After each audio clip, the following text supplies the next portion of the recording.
Do the more. What, bitch? Do the more. Yeah, whoa. Do the more. Yeah, woo. Do the more. Yeah, whoa.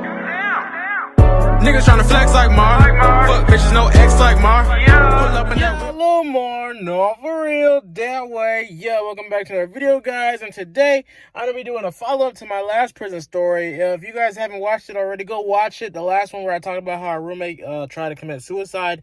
Well, you guys remember I told you guys, me and Nick and Reek, we were all good for about another month. And then we fell out again because of Nick.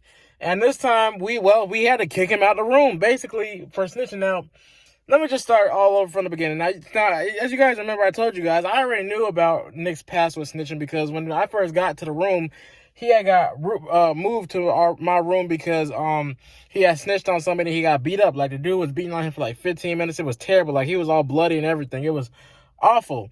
So I already knew about that, and people were sending him notes saying like, give us your trays, or because you snitched on our gang member, and we're gonna jump you if you don't send us your trays, you know, stuff like just all those threats, you know, trying to extort him basically. But now Rick, he knew a little bit about the snitching, but you know, he just let it slide at first because, you know, we're roommates, you know, it is what it is, you know, and it's a white boy. It's not like he's black, so, you know, he really just, you know, minded his own business about that. But as time went on along that month, Reek just got tired of him. You know, he was just getting tired of him. So that's basically how this story happened.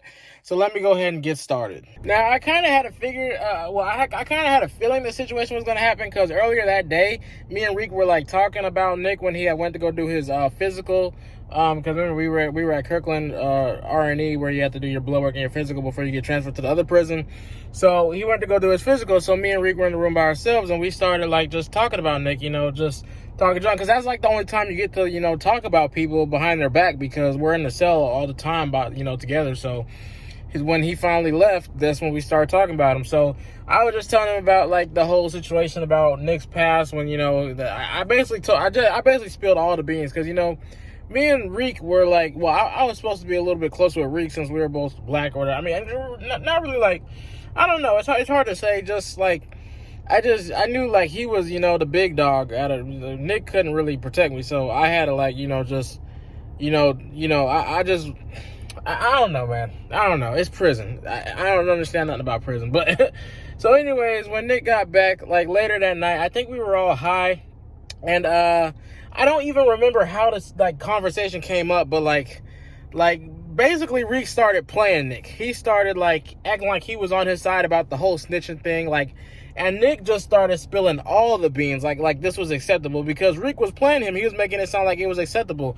Now I saw like okay, Nick was in the middle bunk and Reek was in the bottom bunk. I was standing up in the cell, so Reek is like at the bottom bunk just laughing about the whole situation, like telling me to keep going and keep leading him on and stuff, because he had me like jump, like, you know, leading him on too, like, because Nick was just acting all normal, like it was just normal to talk about snitching. He was like basically saying, yeah, if someone's, you know, threatening my life or I'm gonna tell, you know, if that's all you can do, I'm gonna tell the CO and I'm gonna get out of the room, because there's no point in, and, you know, he was just justifying all this stuff, and then Reek just kept jumping in like, oh hell yeah, I'm gonna tell too. And I could tell like Reek was just playing the whole time. Reek is not gonna snitch, and like snitching is not acceptable, or it's not supposed to be in prison. But man, Nick, he just thought. And you guys remember when I told you guys I saw Nick in the last video that morning, he was trying to write a note to the CO. So anyways, yeah, like I said, it was just like, I was just like, Rick was just down there laughing the whole time, like leading them on, like, just agreeing with everything he says, and niggas just talking about snitching, like how he just, like, that's basically his first resort. Like, he just gonna tell if he's in a bad situation and needs to get out the room, or if he has a confrontation with someone or anything. He was basically, he was just condoning snitching the whole night. So anyways, eventually, Reek decided to just flip the whole script. And he turned on him. He was like, he came out and he was like, nah, fuck that shit, man. I ain't doing no goddamn snitching. And I could tell Nick was getting a little bit nervous, because I think he started to realize, man, he just got played. You know, Reek was agreeing with everything he said, and Nick was like actually glad that he understood like where he came from. Like, he was really taking it seriously. He was like, Yeah, exactly. Thank you. Like he was so happy that Reek was like on his side about the whole thing, even though Reek was just playing him. So, anyways, once he turned on him, then he was like basically, dang, I'm trying to remember exactly how it happened, but he was just like, hell no, man, you ain't none of that shit going on. And then basically, we basically had it was almost like a repeat of the previous night, and I started getting nervous at that point too because I didn't want that to go down again. So so basically, Reek started saying he was gonna take his tray in the morning. And then he got me involved. He was like, "And you, look, Lamar, you better help me out with this shit. And if that white boy try anything, we gonna jump his ass." And you guys know I'm not on that type of time. I was so like upset that this shit happened. But so basically, stuff started escalating. And, Nick was like, "Well, what are we gonna do? Are we just gonna shoot the round?" Because he was, Nick is the type of person, he's gonna fight about his food. But Reek was like, "Nah, ain't no point in us fighting, because either way, you're going to get your ass beat, and we still going to take your tray." And then it got to the point where, I was just leading them on. Like, I was never actually going to do it, but Reek even made me, like stamp that shit on my mama, like, that I was going to help him in the morning take Nick's tray, even though, I would never actually want to do that, because I'm not that type of person. And I could tell Nick was getting nervous, and you guys heard, like I said, he said if he's in a bad situation, he's just going to get out of it. He's going to get out of it. So, basically, nobody fought that night. We all just went to bed. And then in the morning when breakfast trays came, well, actually, no. Early in the morning, way before breakfast trays came, after with shift change, because shift change at 6 o'clock. So, I seen Nick get up, walking around the room. I guess he had woke up early in the morning and wrote a note that he could pass to the CO, right? So, when the CO finally did walk through the dorm, now the dorms are made like apartment buildings. I think I told you guys that before, but so you have to basically just wait till you see the CO walk past the dorm. But when Miss Ray, when she finally did walk past our cell, Nick handed her the note, and his dumb ass said out loud, he was like, Miss Ray, please read this." Oh, God. Reek jumped out of bed because he was up the whole time. He just, was like asleep, but he wasn't really asleep. So he heard Nick saying that, and he jumped up. He said, "Read what?" And I could tell, man, Nick got scared as hell, bro. He was like, he started calling Miss Ray, Miss Ray, please read it. Now, Miss Ray had already walked away, right? So then, Reek, he started asking our neighbor, the guy in the cell next to us, because he had a knife. So he was like, "Hey, Baby Joe." And you guys heard my song where I said, "Free little man, Baby Joe." But those were also the same people that were messing with Nick. So anyways, he started trying to wake them up, like, "Yo, pass me that banger." And he was like, "Man, what the fuck you got going on, Nick? What the fuck?" And so Miss Ray eventually had to come back because, she couldn't, she was a good CO. She wasn't that type to, let some shit like that go down. So she did come back and help him. She stood by herself. She was like, "All right, go ahead and pack your stuff." And then, Reek, of course, didn't do nothing with her standing right in front of him, even though he was like kind of mugging him the whole time while he was packing his stuff.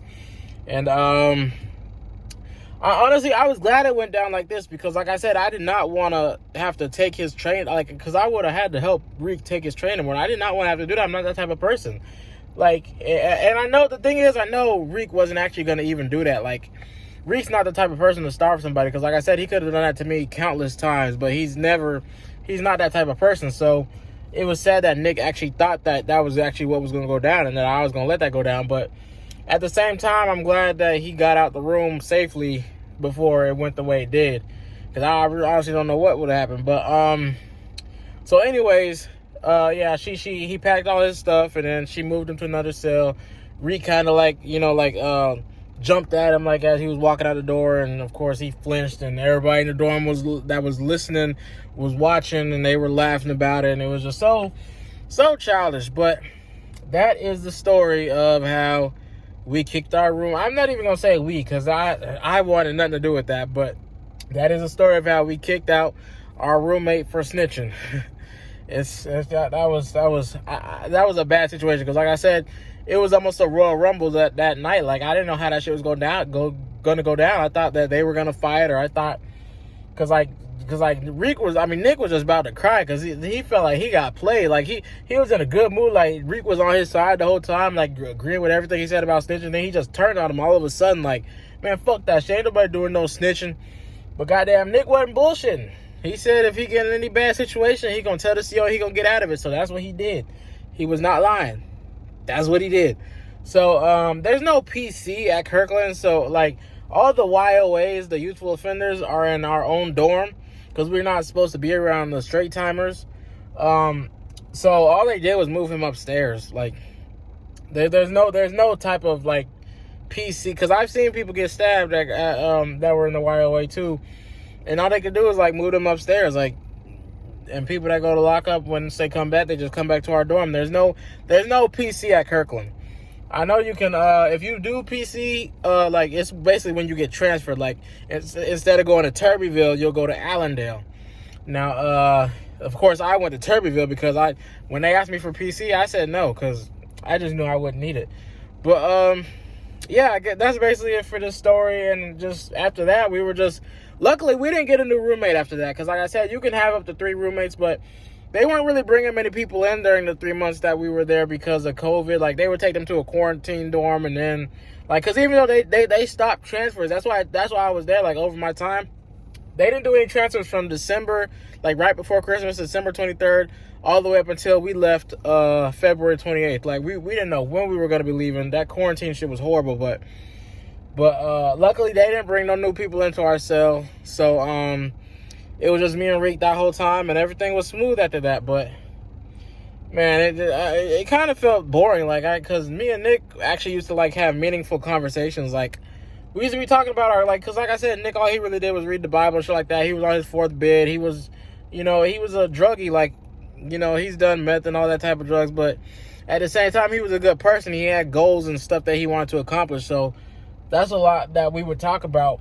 So I was a little bit disappointed once Rick kicked him out of our room like that. But it is what it is.